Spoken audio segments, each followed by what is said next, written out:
નવરાત્રિ આવે એટલે સમગ્ર વાતાવરણ આસ્થા અને શ્રદ્ધાના રંગમાં રંગાઈ જાય છે। ચારે તરફ એક અનોખો ભક્તિભાવ જોવા મળે છે। ઘટ સ્થાપના, દેવી સ્તુતિ, મધુર ઘંટડીઓના રણકાર, દીવાબત્તી, ધૂપની સુગંધ, આ 9 દિવસ સુધી ચાલતા આ સાધના ઉત્સવ નવરાત્રિનું જ એક ચિત્ર છે।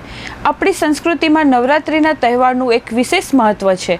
ત્યારે ભુજ શહેરમાં કોટ અંદરના કહેવાતા વિસ્તારમાં જૂના ભુજના સંસ્મરણો હજુ જાળવી રાખતી ગરબી ચાલે છે। ભુજમાં મોઢ બ્રાહ્મણ જ્ઞાતિની ગરબીમાં છંદો, ગરબાની રમઝટ હજુ પણ પ્રાચીન નવરાત્રિનું મહત્વ જાળવી રાખ્યું છે। ખાસ કરીને યુવાનો દ્વારા આ ગરબીની તૈયારીઓ કરવામાં આવે છે, જેમાં દરરોજ છંદો ગાવામાં આવે છે। નોબતના તાલે પ્રાચીન ઢબમાં ગવાતા છંદો સાંભળવા એક અનોખો ધાર્મિક લહાવો છે। પરંપરાગત પહેરવેશ સાથે ભાઈઓ અને બહેનો સંયુક્ત રીતે નોબતના તાલે છંદો ગાય છે અને માતાજીની આરાધના કરે છે। આ ઉપરાંત દાતાઓ દ્વારા નાના બાળકોને ભેટરૂપી પ્રોત્સાહન પણ પૂરું પાડવામાં આવે છે।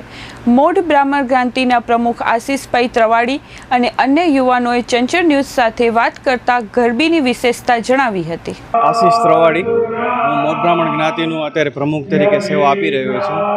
આ અમારી ચાતુર્વેદી મચ્છુકાંઠે મોઢ બ્રાહ્મણની જ્ઞાતિની ગરબી 400 વર્ષથી અમે અહીંયા આ જ જગ્યાએ આયોજન કરીએ છીએ અને શાસ્ત્રોક્ત રીતે માતાજીના છંદો ગાઈએ છીએ અને દરેક અમારા ટીમના સભ્યો જેમ કે યુવા પાંખ, મહિલા પાંખ, કારોબારી ટ્રસ્ટીઓ એ સર્વે આનામાં ખૂબ ઉત્સાહથી અને જ્ઞાતિના દરેક સભ્યો આમાં ઉત્સાહથી ભાગ લે છે।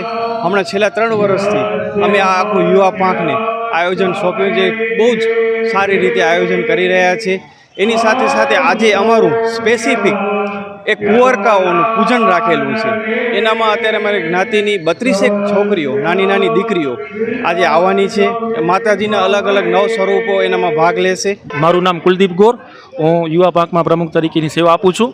અમારી આ નાતની ગરબી બહુ 400 વર્ષ જૂની પુરાણી ગરબી છે, જે પહેલાં અમારા વડીલો સંભાળતા હતા, ત્યાર પછી વડીલો એમને યુવાનોને સોંપી છે। છેલ્લા 3 વર્ષથી અમે યુવાનો સંભાળી રહ્યા છીએ અને જ્ઞાતિજનોનો પણ અમને ખૂબ સાથ સહકાર મળી રહ્યો છે। બધાના સાથ સહકારથી અમે આ કાર્ય છે સુપેરે પાર પાડી રહ્યા છીએ અને આગળના દિવસોમાં પણ યુવાનો આ પારંપરિક ગરબીમાં આગળ આવે એવી અમારી બધાને અપીલ છે કે જે વધુમાં વધુ ભાઈઓ યુવાનો જોડાય। ગરબીની વિશેષતા એવી છે કે આ ગરબી છે પારંપરિક છંદ પ્રમાણે ગવાય છે અને છંદ પણ ઊભીને જ ગાવામાં આવે છે, કોઈ પ્રકારના ગરબા રમવામાં આવતા નથી।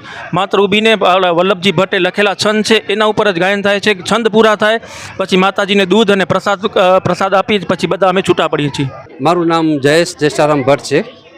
આજે અહીંયા કને મોઢશેરીમાં શ્રી મચ્છુકાંઠિયા ચાતુર્વેદી મોઢ બ્રાહ્મણ જ્ઞાતિની પ્રાચીન ગરબી ચાલી રહી છે।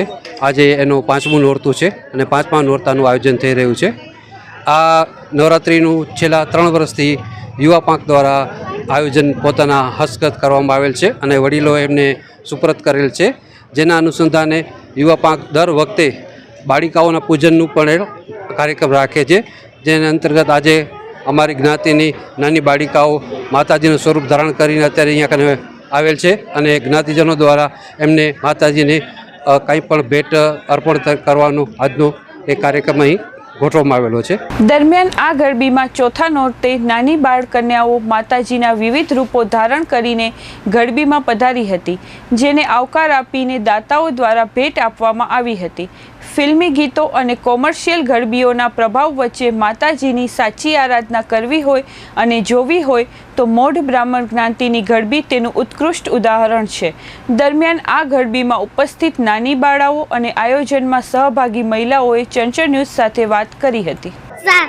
7 વર્ષમાં ત્યાં આજે આવો ડ્રેસ પરિધાન કર્યો, શું વિચારીને કર્યો? મોગલમાં બની, કઈ રીતે બની? કોણે મદદ કરી તને બનવામાં? મમ્મીનું શું નામ? આરતીબેન। બીજા કોણે મદદ કરી? માસીએ। કેટલામી ભણોસ? પહેલીમાં। અને છતાંય આટલી બધી તૈયાર થઈને વ્યવસ્થિત થઈને આવી, તો ઉત્સાહ કેવો છે તમારો આજે? બેટા તું કેટલામી ભણોસ? ચોથી। કેટલી ઉંમર છે તારી? 9 વર્ષ। ત્યાં આવો ડ્રેસ કોને જોઈને કર્યો? મારી બેનને જોઈને, મોટી બેનને। શું નામ છે એનું? વૈદેહી ઉપાધ્યાય। તારું નામ શું છે? દેવાંશી। કેવા? ત્રિવેદી। હા, કેટલામીમાં ભણસ? 5મી. 5મી. તે આવો ડ્રેસ કોને જોઈને અનુરૂપ પહેર્યો? મારી મમ્મીએ. મમ્મીએ પસંદ કરી દીધો હા. અને તને બહુ ગમ્યો હા. એટલે તે પહેર્યો એમ ને? હા. કેવો સારો લાગે છે? હા. કેટલા વર્ષથી આવામાં ભાગ લેશ તું? ત્રીજા ધોરણથી. 3જા ધોરણથી? હા. એટલે અવારનવાર આવી રીતે ડ્રેસ પરિધાન કરીને બધે ઠેકાણે જરૂર પડે ત્યાં ભાગ લેવાનો એમ ને? હા. સુમિત્રા ઉપાધ્યાય. કાર્યક્રમો તો ઘણા કર્યા, માતૃછાયામાં અડધી જિંદગી એમાં જ ગાળી છે, પણ આ બાલિકાનો ઉત્સાહ જોયો ને ત્યારે એમ થાય કે જ્ઞાતિને ગંગાનું નામ એમને એમ નહીં આપ્યું હોય. સાચી ગંગા હરિદ્વાર જવાની જરૂર જ નથી, અહીંયા જ છે. અહીં જ આ બધી બાલિકાઓમાં નવે નવ દુર્ગા છે. એકબીજાનો સહયોગ, એક ગુજરાતીમાં કહેવાય છે કે નાતે તરીએ નાતે મરીએ, પણ જ્ઞાતિ એટલે શું? એક સંનિષ્ઠ સજ્જનોનો સમૂહ છે. અને આવા કાર્યક્રમો દ્વારા એ ખબર પડે છે કે સાચે જ આવા કાર્યક્રમો, તેમાં બહેનો ભાઈઓ બધા કાર્યક્રમોનો ઉત્સાહ એટલે એને કહેવાય ને કે ઘોડાપૂર છે, એમાં સૌનો સાથ એટલે મળે, ભાવના મળે તો માં શક્તિએ સાક્ષાત અવતરીને આ દુર્ગાઓના નવદુર્ગાઓના રૂપમાં સૌને આશીર્વાદ આપવા જ પડે. એટલે એટલું જ કહીશ કે આવા કાર્યક્રમો આ સૌ ધન્યવાદને પાત્ર છે. કાર્યક્રમો થતા રહે. સર્વે ભવંતુ સુખિનઃ, સર્વે સંતુ નિરામયા, સર્વે ભદ્રાણી પશ્યંતુ, માં કશ્ચિત દુઃખ ભાગ ભવેત. અમારું નામ રીટાબેન ભટ્ટ છે. શ્રી મકાચા મોઢ બ્રાહ્મણ જ્ઞાતિ દ્વારા આજે દુર્ગાના વિવિધ સ્વરૂપ, માતાજીના વિવિધ સ્વરૂપના આયોજન કરવામાં આવ્યું છે, જેમાં 30 બાલિકાઓએ અલગ અલગ માતાજીના સ્વરૂપ લઈને ભાગ લીધો છે. અને ખૂબ આનંદની વાત એ છે કે આ સ્પર્ધાનું અમે આયોજન કર્યું ત્યારથી અમને દાતાઓનો ખૂબ સહકાર મળ્યો છે, અને દાતાઓના સહકારના કારણે જ આ કાર્યક્રમ અમે સફળ બનાવી રહ્યા છીએ. ગયા વર્ષથી અમે આ કાર્યક્રમ કરીએ છીએ, અને આ વર્ષે ખૂબ જ બહોળી સંખ્યામાં દરેક બાલિકાઓએ ખૂબ જ ઉત્સાહથી ભાગ લે છે. આના માટે એમના માતા પિતાનો પણ ખૂબ જ સિંહ ફાળો છે, સાથે સાથે જ્ઞાતિજનોનો પણ ફાળો છે, અને યુવા પાંખ જે ખૂબ જ તન મન અને ધનથી નવરાત્રિનું આયોજન કરે છે એ બદલ અમે એમને ખૂબ ખૂબ અભિનંદન આપીએ છીએ. સાથે સાથે જ્ઞાતિના પ્રમુખ આશીષભાઈ ત્રવાડી, એમની ટીમ અને ટ્રસ્ટીશ્રીઓ, યુવા પાંખ, મહિલા પાંખ સાથે મળીને આ કાર્ય કરે છે, જેનો આપ અત્યારે જોઈ રહ્યા છો કે ખૂબ જ આનંદ અને ઉત્સાહથી આ જ્ઞાતિમાં આ કાર્યક્રમ યોજાઈ રહ્યો છે. જય માતાજી, જય મોઢેશ્વરી.